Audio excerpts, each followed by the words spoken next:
This is BBC News. I'm Joanna Gosling. The headlines. Hello, welcome to BBC News, broadcasting in the UK and around the world.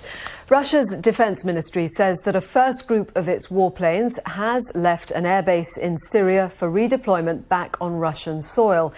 Our chief international correspondent, Lise Doucet, reports from Damascus. Well, in a moment we can speak to our correspondent in Moscow. Sarah, this was a surprise move. What is your assessment of Russia's strategy here? And just talking there about Bashar al-Assad and the peace talks, I mean, is it clear whether Russia's position in the peace talks remains as it was, or has there been any shift? Is there a clear framework for a long-term solution to the crisis in Syria? Here in the UK, the government is to give its backing to two major rail projects in its annual budget tomorrow. The upgrading of the line between Manchester and Leeds and a new north to south line across London.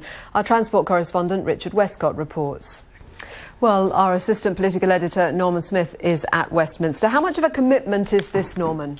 And what is the overview tomorrow of what movement the Chancellor actually has in terms of cutting and spending?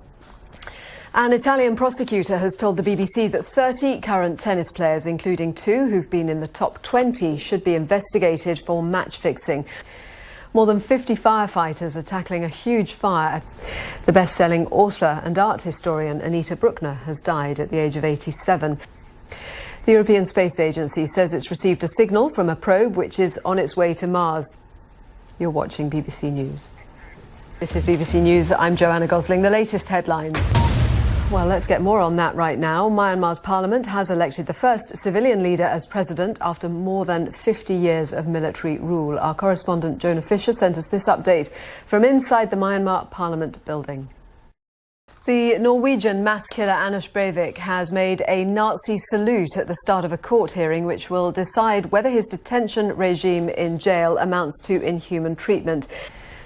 After a weekend of physical confrontations on the US presidential campaign trail, Americans are preparing for another day of primaries. 5 states will vote, and under the rules of the election system, they could prove decisive. If Donald Trump does well, he could move a big step closer to the Republican nomination. The BBC's Nick Bryant has been assessing the field in the most important of the 5 states. He's in Florida. The head of Bangladesh's central bank has resigned after hackers stole $100 million from the government's reserves.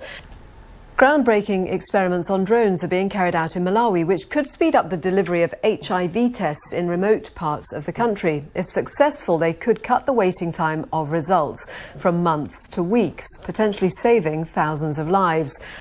Scientists say they have made a discovery which helps them understand how the Tyrannosaurus rex evolved. A newly identified species is about the size of a horse, and it predates T-Rex by around 20 million years. Our science correspondent Victoria Gill reports. You are watching BBC News.